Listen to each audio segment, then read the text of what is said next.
This is a production of Cornell University. And we've got a lot we want to do this morning with our great guest here, the director of the Northeast Climate Center and professor here in Earth and Atmospheric Sciences, Dr. DeGaetano. Thank you all for taking the time to join me and us. Carl, I think it's not too early, is it? It's Masters Week, right, brother? The beginning of spring for every male species in that plays golf. I would say this is a global phenomenon, right? Because you hear people in Australia talk about the Augusta effect that they get a thing. So this is sort of like become a cultural piece of cement that we deal with in this thing, much like spring lawn care. So let me get to the videotape here. Hopefully, there we go. Okay, well, listen, the slow coming out of the spring allows us to see Poa annua in its glory, right? These perennial types on the old Poa putting greens. This is what a walking around on a golf course in the spring is all about, to really enjoy this and see the diversity that you get.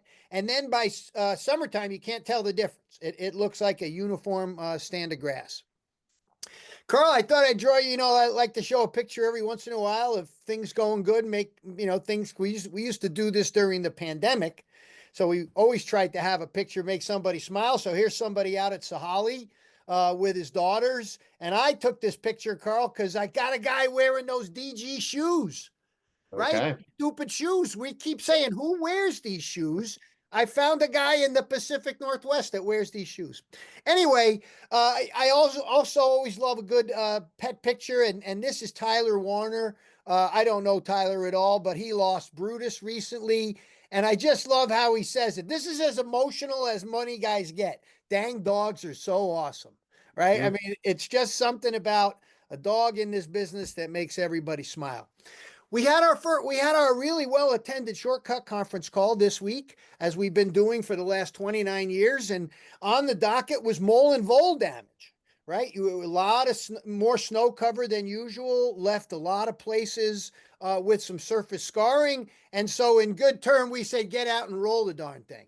That's what you need to do. Get that lawn smoothed out. Even if you have grub damage, just roll it.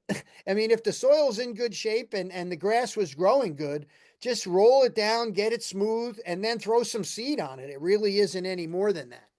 So before we get to Carl, you two setting Art up for our conversation today, I'll just do a little bit for the week and tie it into some of the things that we heard as observations across the region. So as Art said to us earlier, and the maps from the forecast website that anybody can access, cooler to the north, warmer to the south. I don't know that we're necessarily falling behind. Looks like we're pretty close to normal in most cases.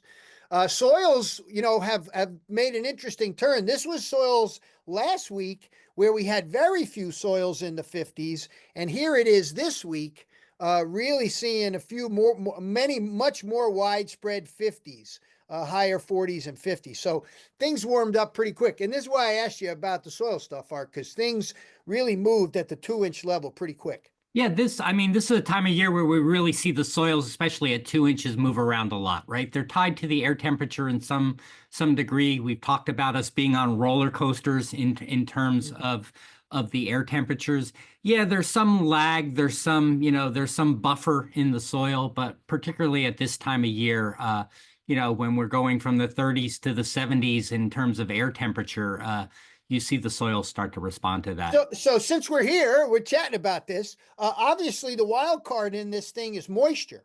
How much does the moisture then affect that swing at this time of year? Yeah, the moisture makes a big difference. It's a lot easier to heat up soil when it's dry. You're not heating up all that water in the soil and things like that. So the moisture plays a huge role actually at this time of year. And so when you look at growth, right, Carl, and I'm sort of setting up some other things that we've talked about, but when you take into account temperature and moisture, as you're doing with our growth potential here, and you look at the New York metropolitan area, you still see we're really not growing. It's greening up, no question about it. The landscape is greening and forsythia is starting to bloom. We're hearing reports of this. And of course, big disparities between the east end of Long Island and where Walt Nelson is up in the Adirondacks, right? It's like living in two different countries. So it is important to understand, when you go to the forecast website, make sure it's localized for your location, or if you're looking for some other location.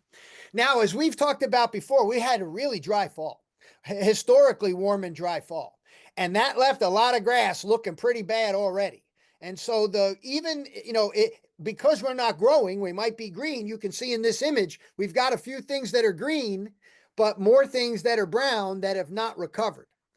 And so one of the things we talked about, I think this is worthy of some mention, is we've got a lot of first-time homeowners, right? Even though it isn't necessarily the best time to get a home, a lot of people are buying homes again. The economy seems to be plugging along.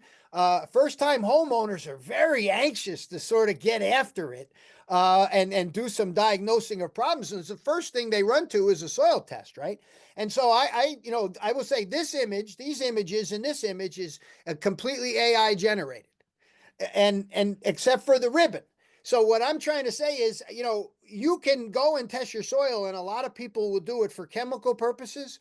We recommend that you just put it in your finger, make yourself a ribbon, right? See, if you get a really long ribbon, means you got a lot of clay. It's going to be a little trickier to grow grass in that. It'll hold more water, but it can be difficult if you walk on it a lot, right? And then at the other end, if you can't even put it together, it doesn't have structure. It might be more sandy. It may need more water to grow some grass. And understanding those physical properties and how the moisture you add is much more important than the nutrients you add in most cases, really helps you solve this and sort of break us out of the soil chemical testing. Because then we go and we run and we do this, right? We run and we go buy products, walk down the aisle, leave with a bunch of products.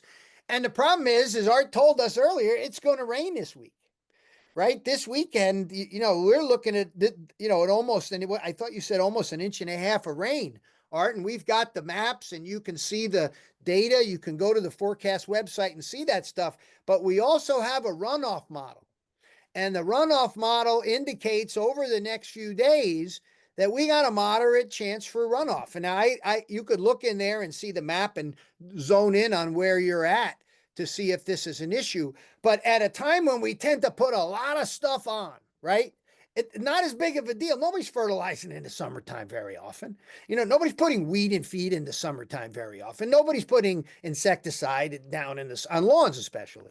So this is a particular time of year we're understanding runoff risk. And this is, again, the great climate work that happens over in the Climate Center. And so we also have this pollinator risk assessment. So you're running out there putting products out. We've also got a model that's looking at flowering, and I'm sure we're starting to see some of these dandelion flowers and early spring ephemerals come into the landscape. So this is the change. So this is today, and this is what it's going to be like in another 7 days. So the forecast website gives us this opportunity to see where we are now and also see the risk when you're going to plan what you're going to do for the weekend. So now, Carl, here we go. On the website, one of the things we've I would almost say, Art, we didn't pioneer the sort of study of it, but we certainly pioneered the idea of using it to make decisions in a visual way, looking at maps. We were the first one after this. And bringing in a lot of data. And right? bringing in a lot of data. A lot of data. So here we have our 2 seed head control recommendations that we base on. These are base 32 growing degree days. They are. These are our dandelion recommendations, and these are base 50 that starts at March 15th. And I'm going to leave it there, Carl, because we have predictive models that use growing degree days. And your question for Art today is about growing degree days. So can I pass it to you here? Yeah. So, and one thing you guys have talked on the show before is, when should we start growing degree days? And Art, what you've said in the past is you sort of turned it back to us. Well, when do you think it matters to a crabgrass seed that's going to germinate, or a bluegrass weevil that's going to start marching over there? If we get 20 base 32 degree days in February 10th, does that mean anything? And so I decided I'm going to look at a little bit of data, right? Art's talking about a lot of data on the website, just a little bit of data. This is 14 years in Ithaca, New York, 2005 to 2023. So I just looked at how we accumulate those growing degree days, base 32, in the spring. So for those watching right now, you can see this is if we start March 1st, just like a forecast website. And if we throw out, there's 2 outlier years that are really early or really late. But in general, we can expect to hit the 200 growing degree day mark. That's about when we start thinking about proxy, about when we start thinking about crabgrass pre's or something like that. We have about a month bracket in there where we may hit that 200 growing degree day mark between March 24th and April 18th in Ithaca, New York. So then I decided, okay, we thought, okay, the spring is warming with climate change. Should we start maybe February 15th? And that's actually what the Michigan State degree day tracker does, is they start February 15th. Does that change how we make our actions? So this now you can see it's a little bit more scattered, but actually if we bracket getting rid of those outlier years, it's the same exact dates, March 24th to April 18th, about a month in there where we hit that 200 growing degree mark where we start thinking about doing stuff. So that's number one is Art. I think you're right hey, it might actually not matter. That's point number one. And point number two is you can see in some of these early years when we accumulate stuff in February, these sort of flat lines, these stalling years. And that is exactly what you're saying, Art, is we accumulate some growing degree days and then we're cold for 5 days, 10 days. And to us, that probably doesn't matter biologically or, to weeds or to insects. So I think this is rationale from you, Art, is like, I think we're still good with our March 1st date. I mean, I think that's where, I think location matters, right? I mean, you looked at Michigan, but I wonder what this would look like someplace down in Virginia or something like that. Clearly there, I think your graphs show actually quite nicely up here in the Northeast. March 1st is fine, except for maybe an outlier year here or there. Yeah, in terms of those plateaus, I guess that's where I'm the meteorologist and you're the biologist. Does a seed or does an insect kind of put those degree days in the bank and they're able to pull on that? Are they there or not? So I think we oftentimes, I think sometimes, and this may be an overgeneralization, but I think sometimes when we stall, and then you know how it's a light switch sometimes where it's boom, it was cold, and then boom, it's 85 degrees and you're getting a warm rain. You get this, what feels like a rebound effect. Like you just said, it's storing it up, Art, and it's waiting and it responds, but I don't know if it's responding because it stored it up or because we're flipping a switch and the next day it's just 80 degrees and it's just physiologically ready. Like we said, it's green. So it certainly has the solar panels to collect the sunlight and turn it into energy. It's just not, the conditions aren't right. And I'm wondering, does it store it or, this isn't a question for you. But this is the other thing, right? Is how big the window is. Right? Yeah, so it's not only when we start hitting that 200 degree day mark. Frank, if you want to go back, there you go. It's how many days we're spending in sort of the time we have to do something. 200 to 500 is what our proxy window is, right? We're getting late if we're making that app beyond 500. About the same for crabgrass. And this is the chart I think most people care about, especially landscapers who have hundreds, maybe thousands of properties where it takes 2-3 weeks maybe to make an application of pre-emergent herbicide to all of those properties. So if I have longer time spent in that window, if it's generally cooler in that growing degree day threshold, I can get to all my properties and get pretty good timing. If it's a shorter window and I am really warm and I blow through those degree days, I don't have enough time to get to everything. What is a general range in Ithaca, New York? How long do I spend in that sort of ideal application window? On average, it's about 20, 21 days, 19 days, 3-ish weeks. So that's maybe just enough if you're a landscaper getting to all your properties, right? On the short end, the really warm year, you blow through that in 13 days. 2008, 2018, 2023 were really warm years in Ithaca, and we had very little time to make those apps. Some years, 2020, 2016, you had 30, 33 days spent in that window. So this is a big, that's 3 times as long, really, as the shortest year. Yeah. So this is interesting, Carl, because and Art, you said location matters. All right. So we're up in Ithaca, centrally isolated up here in Ithaca. If we were in Jersey, where our brother Rich Buckley is, or even where our turf programs in Virginia Tech are, do you think this window's narrower? Yeah, I can't say that word. Not as wide, narrow as you get further south. I knew you were going there, and I was thinking about it. I Well, you can't set think it of, up. You yeah. set it up. I my intuition is the window will not get much narrower as you go south. What the window will do is move earlier in the year, but the width of that window is really going to change quite a bit. I guess I hesitate a little bit. I could see the warm up coming a little bit quicker, or if you even think of what we've been having lately with these warm spells where we get up here in upstate, we might get up into the 60s, upper 60s and think it's great. But when when I call down to my family in New Jersey or Philly, they're up in the, 70s, almost 80s. So you are accumulating a lot more degree days there. So that might affect things in some years. But I think overall, I'd expect to see the same window size. It's interesting, Carl, because this is a knowable thing.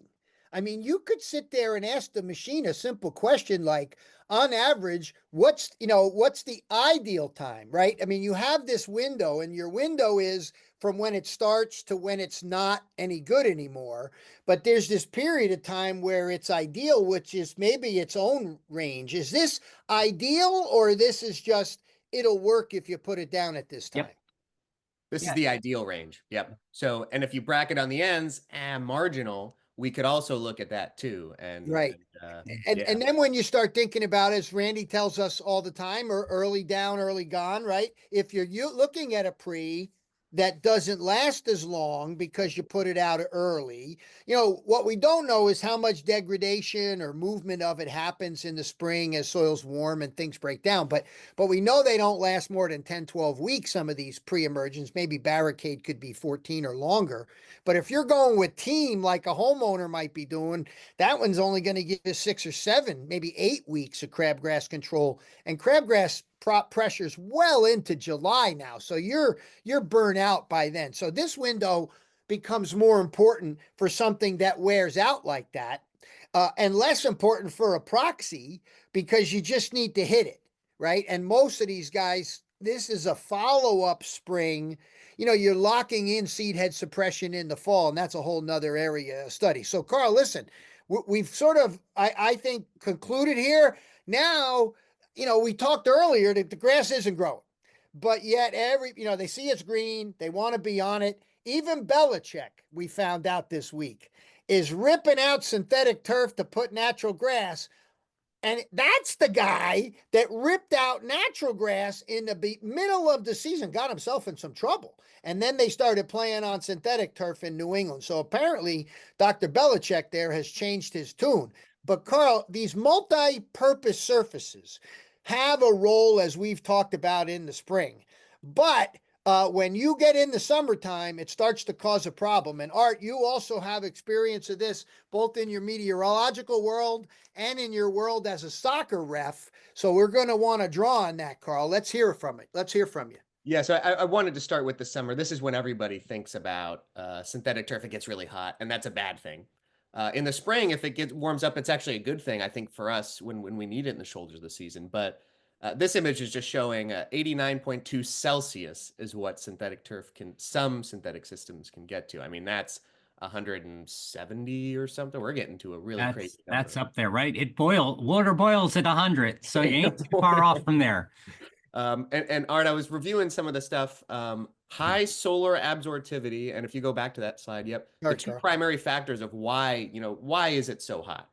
High solar absorptivity and water evaporation. So maybe, Art, from a physics perspective, you could just explain those. Just why is it so hot? I think. And go easy, Art. Oh, go easy. We got a few Penn State people listening, so you got. Okay, I can dumb it down then. Yeah, I mean, actually, the physics isn't all that complicated. We do this in my intro to physics class, actually, right? There's 3 ingredients, and Carl kind of hits it, right? There's the incoming solar radiation. That's the energy coming into the system. And once that energy comes in, I would say 3 things can happen. It can reflect, it can be absorbed, or it can evaporate water. So basically, right, I would say the reflectivity of natural grass and synthetic turf is probably about the same. I don't think you get a big difference there. But what you do is, I mean, the absorptivity goes up, the darker the surface is, right? And I know what Carl's next slide is, right? Those darker surfaces absorb a lot of solar energy, and once they absorb it, they have to do something with it. And one of the things is increase their temperature. The other thing they can do is evaporate water. So if you're taking a system that no longer evapotranspirates, you have more of that energy going into upping the temperature as opposed to evaporating water. Yeah. And this is one of the things we've learned, Frank, is these systems are great. They flush the water. They don't hold any water. Yep. Which is great for playing on the field all the time, but not great from a stormwater perspective. Yeah. So so here we're gonna, they always say it's not rocket science, right, Frank? This is actual rocket science. This is from NASA. So these are absorptivity coefficients of various black coatings they can put on rockets and white coatings. And the high numbers on the left, 0.8, 0.9, is how much of that solar radiation it holds. Yep. Versus white coatings, 0.3, 0.1, 0.2. So there's just the physics around. A dark surface is going to hold more of that absorptivity. And in the background, we have a black synthetic field that was put in at Morrisville. And Ari, we were just talking before, you have refed on this field. So as a ref, sort of setting aside your expertise as a climate scientist, what were your thoughts when you were reffing a game on this field? I always want it to be a cloudy day when I go to Morrisville, basically, because it sucks when it's sunny. And I mean, even going late in the season, I know this past season I reffed up there. It was end of October, basically, at least mid-October, and bright sunny day, and the air temperature was wonderful off the field, but on the field it was just hot and dry. Just not a good thing. All right, Carl. And so this is, and as a high school ref, Art, I looked in the New York State, Public High School Athletic Association. They refer every sort of person responsible for, are we going to play a game or not, when it comes to heat stress, to wet bulb globe temperature. And there's a weather bug app that you can go on to. We've talked a little bit in the past about wet bulb globe temperature. Just a brief primer on sort of what is that looking at from an athlete's perspective. Heat stress, it's more than just the air temperature, right? Yeah, I mean, there's been a whole progression in these things. First it was the air temperature, then it was the temperature humidity index that brought in the amount of moisture, and then really what this wet bulb globe temperature is really brings in everything: the temperature, the humidity, the wind speed, and I think most importantly, the solar radiation, right? Again, you think of a nice sunny day up here in spring, and feels pretty good when it's 60 degrees out. It doesn't feel the same on a cloudy day. So that the body absorbing that solar energy, just like the synthetic turf, actually helps quite a bit in that temperature, and that's what they're doing here. So is this the feels like? It's the feels like temperature on steroids, Frank. It kind of, it's the extension of that.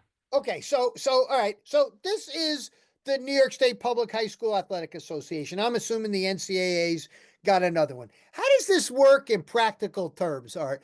Have you confronted this in any way where, because let me just step back. I've chatted with some people who manage natural grass fields in the South and synthetic fields in the South, and they got this rule down there, and they've never canceled the game on synthetic turf. So I just wanted, for the record, while this is there, I wonder how it actually gets implemented. And if it's not implemented, because everybody wants to get the game in, it's the same thing with rain on a field. Yep. They want to get the game in. How does this actually happen in practice? Yeah. So I've had high school games either canceled or delayed because of the New York State rule. And basically there again, it's the athletic director at the field looking at his phone to the WeatherBug app and telling, WeatherBug in this city is saying this. And, we're either delaying the start of the game if it's close or we're canceling the game. Totally that call. I've never had a college game canceled because of the heat, although I've definitely been out there on some very, very hot days, standing at midfield before the game at the national anthem and basically just sweating like crazy. So I am not familiar with what the NCAA rule is there. I know in a lot of cases the game will go and we'll have more frequent water breaks and things like that. You see that in professional soccer as well. But to my knowledge, there's not a cutoff like in high school. Is this a good metric, Art? I guess that's the question. Like, if we were going to pursue this, and you were an athletic field manager, at a university or at a really, nice high school where there's high expectations, and you've got one of these carpets, and this is more likely something, as Carl said, they'll encounter when they get back in August for play. Rarely are we worried about this thing up north, because actually it's desirable now, right? It's a place where you can get out there.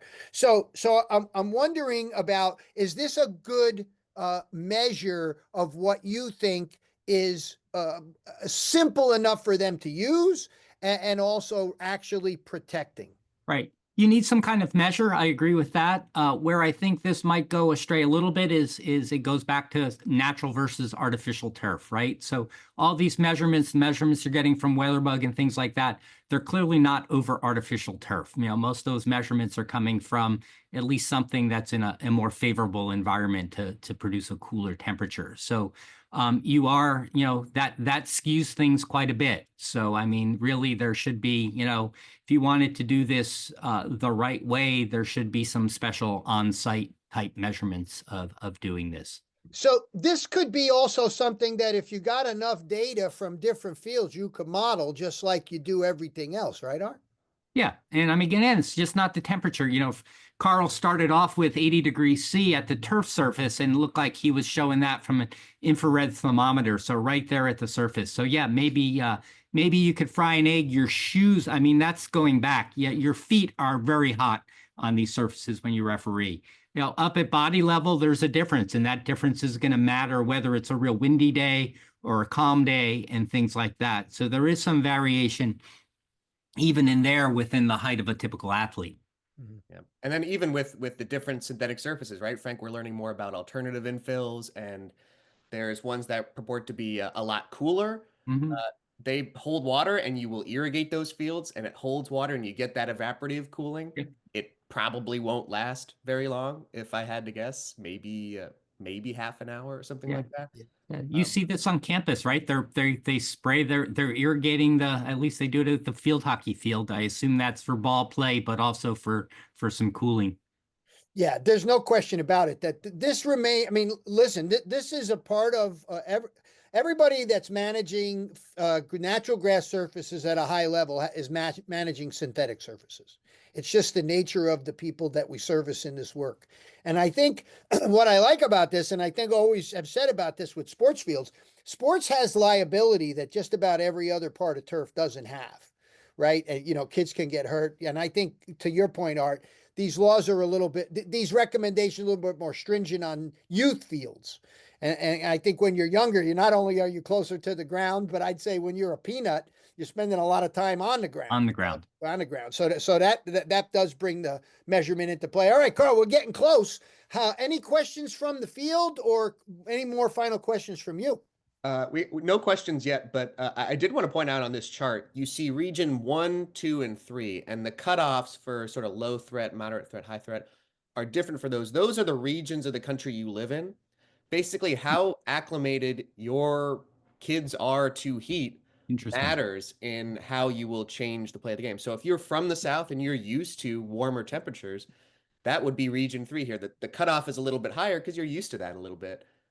If you're up in the Adirondacks, actually, and within New York State, we would be cut into 2 different regions. So actually, public high school events played in the North Country would be subject to region 1 versus region 2 for more downstate.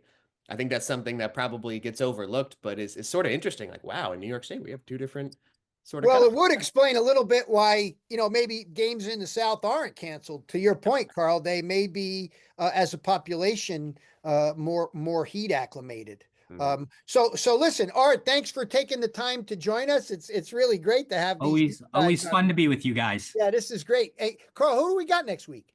We're going to have Evan Machete on next week. So we're going to be talking sports turf again, and Evan is going to be one of the experts on. We're going to ask him about traction. We don't have a good idea of best ways to manage traction. Evan's probably one of the experts in the entire world on using some pretty advanced machinery to measure that. So it'll be a fun next week with Thanks a lot, Art. Take care, everybody. Take care, everyone. Bye-bye. This has been a production of Cornell University. On the web at cornell.edu.